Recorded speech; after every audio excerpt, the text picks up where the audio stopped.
Thanks for joining us and welcome back to episode 4 of In The Box. I'm Tom Lee and of course joined by the wonderful Charlotte Richardson for the podcast that brings you all the insight, information and innovation across the grassroots and the non-league game. So whether you're a parent, a coach, a player, a spectator, committee member or treasurer, we have got some fantastic conversations coming up for you from across the game. And for the first time this series, we've come down south. We're in my neck of the woods. So I've brought Tom to my local football club.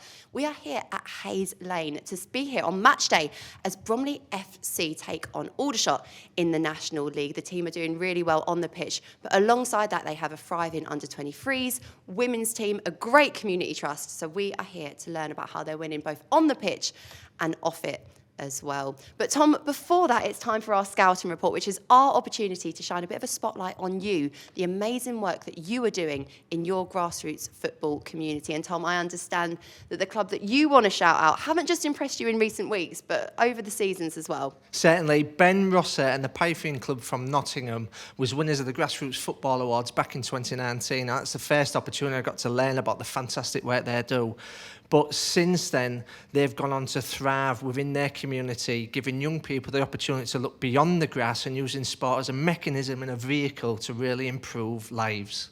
Absolutely love that. Meanwhile, I want to shout out Ben Russell, who is a subscriber to In The Box, and as such, won tickets to go and watch England at Wembley Stadium. Ben, thank you so much for your support. I'm so pleased that you're enjoying our episodes of In The Box and got to see the Three Lions triumph at the home of England football. Don't forget, if you haven't yet, do make sure that you subscribe to In The Box so you are the first to know when our latest episodes drop. Right, Tom, I think it's time for a team talk. Hi, it's Charlotte from In The Box and I've got a very special competition to tell you all about. It's that time in the season where every football club needs some more of these. So I've got 10 night footballs for your club to win. All you need to do is head over to In The Box, subscribe to the channel, like our latest episode and leave a comment as well. That will enter you into the draw for a chance to win 10 Nike footballs. So what are you waiting for? Head over there now. So we've come straight to the boardroom of Bromley Football Club and I'm delighted to say we have the chairman, Robin Stanton-Gleaves, alongside us. Robin, thank you for joining us on the podcast. First things first, why did you get involved with the football club? I often ask myself that question. I'm not from a sporting background. I come from a business background. I was born in Bromley. I grew up in Bromley. I got introduced to football club as I was coming out of my business life. And I sort of created an attachment to the football club. The football club certainly helped me regrow my attachment to the town of Bromley because I've moved out. And I started to get familiar with the people and the place. And not necessarily just the football, but perhaps what else could be done around the football club. And I think that taught me for the first moment that perhaps the football club became a heartbeat of something else. So Robin, that sense of community and giving something back is obviously a big part of Bromley. But what's it like for yourself running a club at this level, just below the Football League? I probably don't look at it like that. I don't measure it as being below the Football League. At the moment, I run it as if we are Football League. So I have an ambition that Bromley Football Club will be in League One. I haven't set the target date yet because I don't want to set a date I don't achieve, and I'm still putting some blocks in place. But so what I'm building and what I'm doing and what my mindset, it's all about as if we were a League One club, so that when we get to that level, it won't spook us because we're already operating in that style. And Robin, crowds have been growing here at Hayes Lane. How have you and your team gone about engaging with fans? Well, they haven't been growing fast enough because I'm never happy. But I think it's just something I learned. You know, the Bromley has a population, the town, of between 300 and 330,000. And we get less than 1% coming to the football ground. And then when I talk to people around the town, where is Bromley Football Club? Hayes Lane, you know, the Bromley South area. Is it? I didn't know it was there. And before you know it, people don't actually know the football club exists as part of the town. So our job is to make the town aware of the football club, make the council want to know the football club, let Let's get some brown signs around the borough that shows the directions to the football club. So our job is to really bring the football club as part of the town of Bromley, so that those 330,000 people feel obliged, feel wanted to be part of the football club that's in their borough. And obviously getting more people here generates revenue, but it's that consistent revenue, getting people to come back and things like the Broomfields here. How important is it establishing something like that to make sure the experience is one that is, like you say, the Football League or even beyond? Well, when I first got into the football club and football, something was evident, that everybody focused on match day. And our revenues were driven by match day. And there's 46 league games in the season, and half of those are away. So there's 23 home games in the season. And we all talked about match day and what we can do. And I thought, right, okay, well, that's 23 days of the year. So what do we do the other 340 days? Because I'm not sure I know a business that operates on 23 days a year. So I sort of parked football. I looked at what can we do the other 340 days that generates revenue, that then feeds into the football club so that we can attract better players, we can increase our revenues, and we come to more of a sustainable model. And not just what we do in those 340 days, but outside of the football experience, when they do come on those other 23 days, what greater experience can we give them? Just in case the team's in a bit of bad form or something like that, there's still a reason to go to the game on that day. On that note then, how important do you think sustainability is for football clubs at this level, but across the football pyramid? I think it's vital. I think it's vital. I mean, I know the situation at Bromley, and if I was to lose my interest, then the football club would be in trouble. It couldn't operate at its current level. And that's not just saying what I do for a pat on the back. That's what I do and many football club owners do. I'm not sure that's right, because I could get out of bed the wrong day, wrong side of the bed one day, as could any other owner, and just switch off whatever they provide to the football club, and the community and the fans suffer. And I don't think that's correct. And I do think that has to be addressed. And my personal ambition is that Bromley Football Club will remain and perform and be able to sustain itself without RSG. And it is the reality out there, isn't it? There is one main benefactor across the non-league pyramid that is typically funding football clubs across the game. So if there was to say, like, there's a big risk there. So for yourself, what's the legacy that you see being implemented here? The legacy is the sustainability. There's a personal legacy that I give back something to the town that I was born in. I was born here, I was brought up here, and I was educated here. So from a personal point of view, I give something back to the town, and I do that via the football club. So that probably ticks my personal box. For the football club box, I think it gives the football club the opportunity to continue without the requirement of my monies, because the infrastructure and the ideas and the empowerment that we've put around the football club come to fulfillment. They operate, they deliver, and they allow me not to have to provide. Robin, it's been fascinating to talk to you. Like with every guest on In the Box, we save some quick fire questions. So we've got them lined up for you. The first is, what does football mean to you? Oh, well, a quick fire question. I'm not sure I could answer that in a quick fire way. I think what I do like is the word team is what a football team is. And even in business, I use the word team, and I used to break that word down to the T, the E, the A, and the M, which stands for together, everybody achieves more.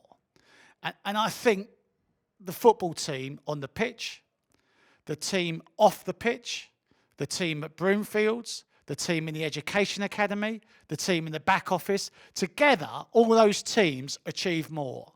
And I think football's a great example of teams and wider teams and teams within teams that generate a result and give you something at the end of the day. Fantastic, I love that. And I know you said you haven't been in football long, but obviously involved here. What's the biggest thing football's taught you since you've got involved? I guess one of the things, we all go through learning curves. I own the football club, but I don't. The fans own the football club. And so you have to find the balance of engagement with the fans and their voice and their desire, together with your balance of what you know works from a business point of view. And sometimes your thought process won't satisfy the fan, and sometimes the fan's thought process won't satisfy me. And it's finding that balance, and once you find that balance, communicating it so that both sides understand the communication of that of what each side is trying to do. It's a really interesting answer there. And the final question, who's the best person in football that you know? That's a really tough question. And we all grow up with the heroes that we have, as you know, and in my day, people like Graham Souness would have been, you know, and then in the latter years, somebody like Roy Keane. I loved the way they played the game with such a hardness and such an edge and such a desire to win. I sort of really liked that. If you look at our level of football, when I came to Bromley, I met a gentleman called Glyn Beverley, and he told me the stories and the history of what the club had done. And Glyn passed his baton, if you like, onto a guy called Jeremy Dalkey, who was the chairman and the owner here for a good 20 years. And Jerry took the football club to a level, and I know what he invested, both through his finances and his heart, into the football club. And I don't think that's often recognised. So it's supposed to be a quick fire answer, but I probably would say Jerry Dalkey, because I'm taking the baton from him to take the football club to the next stage and give the club my time and tenure. But that's only because of the time and tenure that Jerry gave the football club, and he took that from Glyn.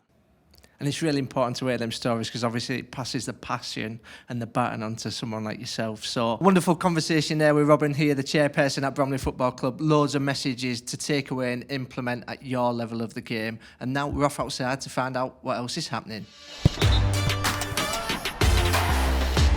And now we're outside, joined by Director of Community Jeff Hutton and lead for the Women and Girls Department within the Community Trust, Andrea Ellis.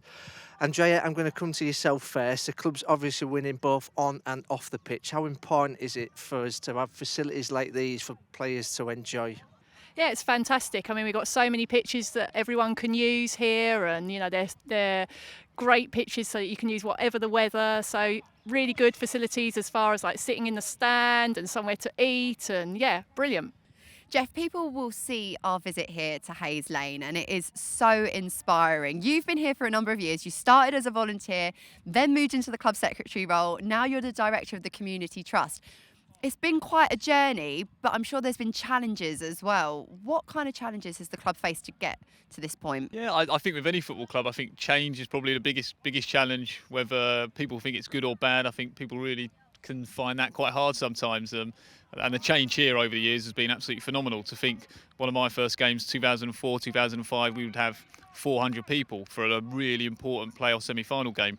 We'll have that number on a Saturday morning soccer school now, you know, with just parents and kids before the game's even started. So that's just like a little snippet of how much it's changed. And like Andrea said, for us to have access to these 3G facilities and for the youth section to be able to grow from 8 teams to 40 plus teams, and for the academy to grow, it's been an unbelievable change, both on the pitch to go through the leagues as we have done and be on the brink of EFL football, but also off the field. So like I say, to be engaged with almost 1,000 youngsters, boys and girls a week is phenomenal.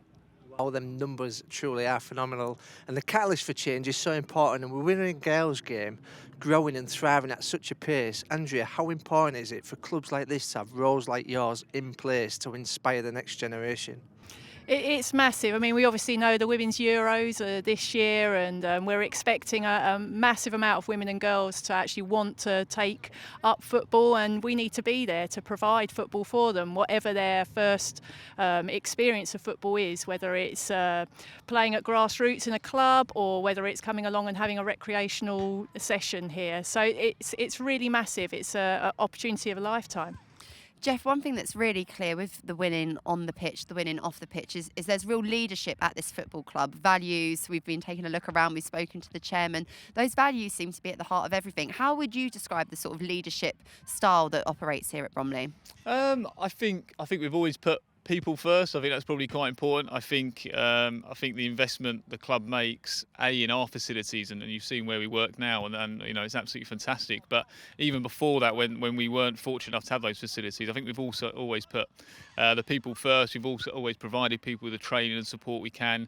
And yeah, there's a lot of new people here in the last 12 months, but there's also a lot of people here that have been here for over a decade, and there must be a reason for that. I think our values are right. I think people enjoy working here, and some of the talent and people we've managed to attract to work with us is probably a good testament to that. You heard that, Andrea pointed at you. Yeah, No pressure, no pressure.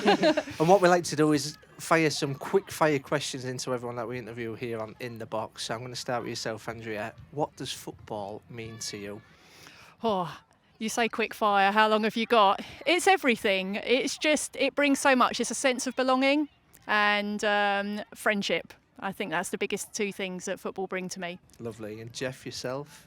Yeah, you've nicked that. One. Sorry. Sense of belonging.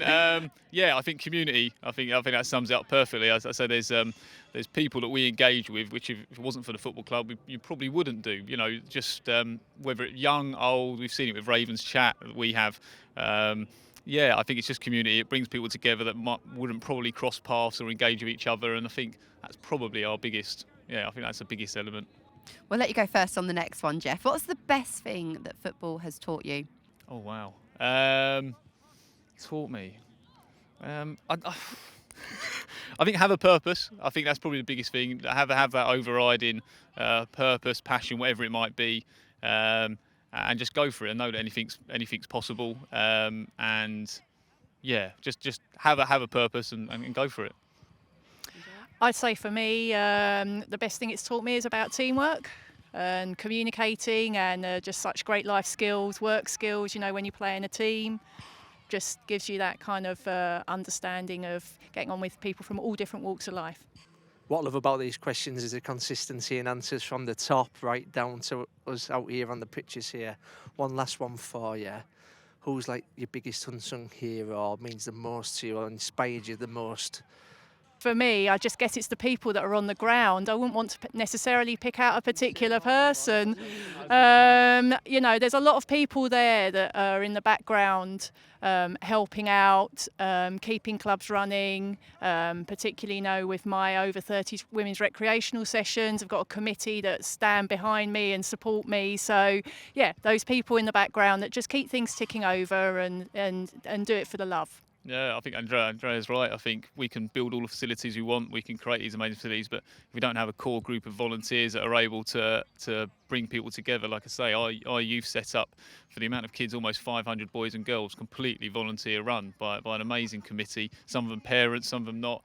And yeah, the pure passion they've got for it, and for them, they're doing it purely for the love of the game, is inspirational to see. Volunteers truly are inspirational, as are you both. Thank you so much for joining us on In the Box. We have yet to meet one individual, and that is the gaffer. So let's head over to his office now. As we count down to kick off, we are now in the manager's office, and I'm delighted to say we have Andy Woodman alongside us. Andy, thank you for talking to us ahead of a big game this evening. And we've been speaking to lots of people at the football club about leadership and success on the pitch, off the pitch. As a manager of a football club, how would you describe your leadership style? I think my style is really to sort of make sure everyone's involved, make sure everyone knows what's going on. And then really try to lead by example, making sure that, you know, it's a sort of an old sort of analogy that sort of the first one in, last one out every day. So if they see that you're working hard, hopefully they'll all follow suit.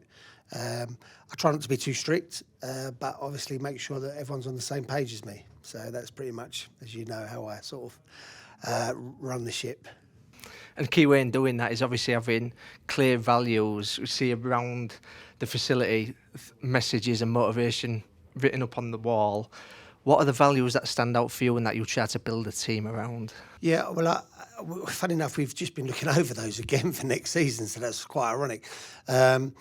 Honesty, we want honest people here that are willing to go above and beyond, because that's the level we're at. You know, we haven't got loads of resources, so we make sure everyone has to do their job and beyond.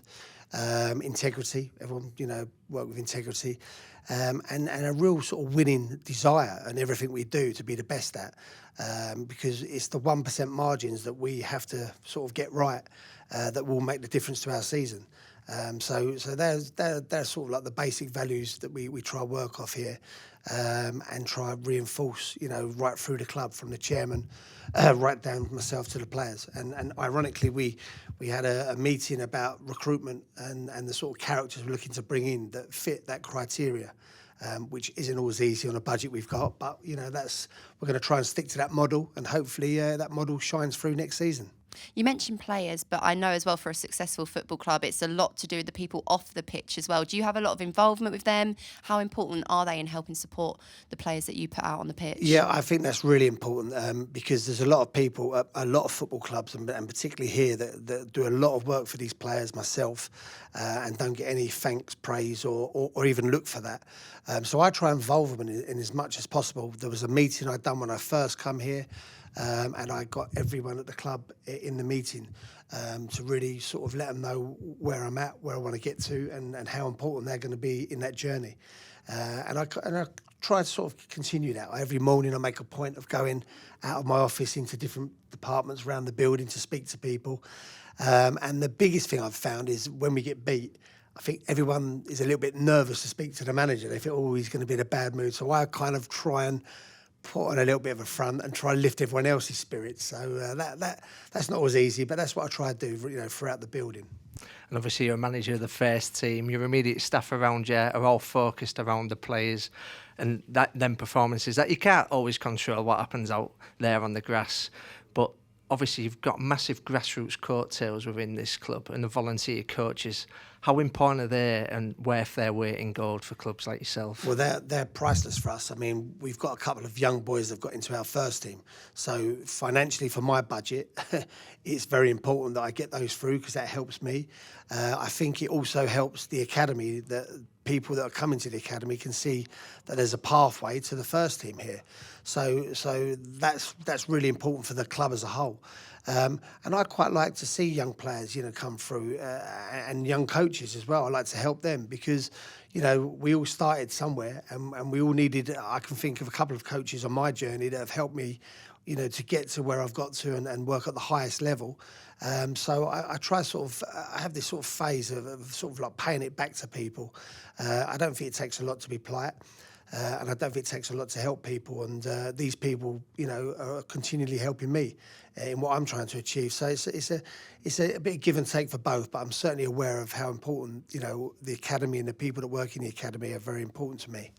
Someone said to me earlier that the coach you've recently brought into the first team had actually started with the under-7s in the youth team. So they're the first product that's come through the coaching side of the football club into the first team setup, which was really, really nice to hear. We have a lot of volunteers listen to this podcast, and with your background in the professional game, you've worked at some of the best clubs in the world, in the country. But I suppose the advice around leadership, it doesn't matter if it's the professional game, the non-league game, or if you're a volunteer. What advice would you give to someone that you can think is universally applicable? Well, I think if you are leading people, you're doing it for no gain yourself, if that makes sense. You're doing it. I always think I'm leading these people because I want them to have a better season, or a better match, or a better, you know, better everything. And I say it to the players all the time, and I sometimes don't think they believe me. I've had my career as a player, and I've had my career to a degree as a coach. I'm now a manager, and I want these people to sort of experience the highs I've had. So when I get upset that we've lost, it's generally not because we've lost for me, it's because the opportunity that they may have missed out on. So coming back to, you know, what you're saying about people that volunteer, if you just do everything to your max and be quite selfless about it, there are days you think, I'm maybe getting taken advantage of, but I believe it comes full circle. And you don't have to sing from the top of the rooftops to tell everyone what a good job you're doing. I think it'll find you and people will notice it. And I think that's very important. You can lead in many ways. And I think sometimes just by your own actions is always the best way. Beautiful stuff. Andy, what we like to do with everyone that we talk to on the podcast is finish with some quick fire questions. So it's going to be hard to try and answer some of these, I know. But what does football mean to you? Football means everything to me. Yeah, everything. It's given me my life. Yeah, it's given me my family a great life. It's continuing to give my family a great life, and I've enjoyed going to work every day. So I'm not sure if that you wanted it in one word answer, but that's pretty much it. That's everything. Brilliant. It's given us everything. Yeah. It's an absolutely great answer. The next quickfire question is, what's the best thing that football's taught you? Football's taught me to not get too high with the wins and not get too low with the losses. And funny enough, I realigned myself for that just recently, because you can 1 minute be top of the tree and everything's going great, and then a couple of results you're looking around thinking, when's the next win come from? Steve Coppell once said to me, don't get too high with the wins and don't get too low with the losses. And that's great advice for anybody at any level of the game. And the final one, who's your biggest inspiration within the game? Oh, that is a good one. My biggest inspiration, I would have to say, this might surprise a few people, but someone I've worked with very closely for many years, Alan Pardew. He helped me a hell of a lot on my journey as a player when I was an apprentice footballer.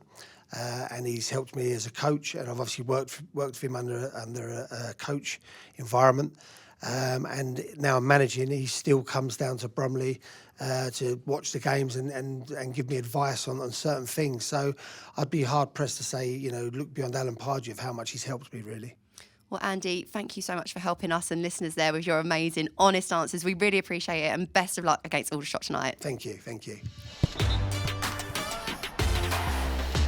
What a wonderful day here at Bromley Football Club, home of the Ravens, who are soon to be playing in the FA Trophy final at Wembley Stadium.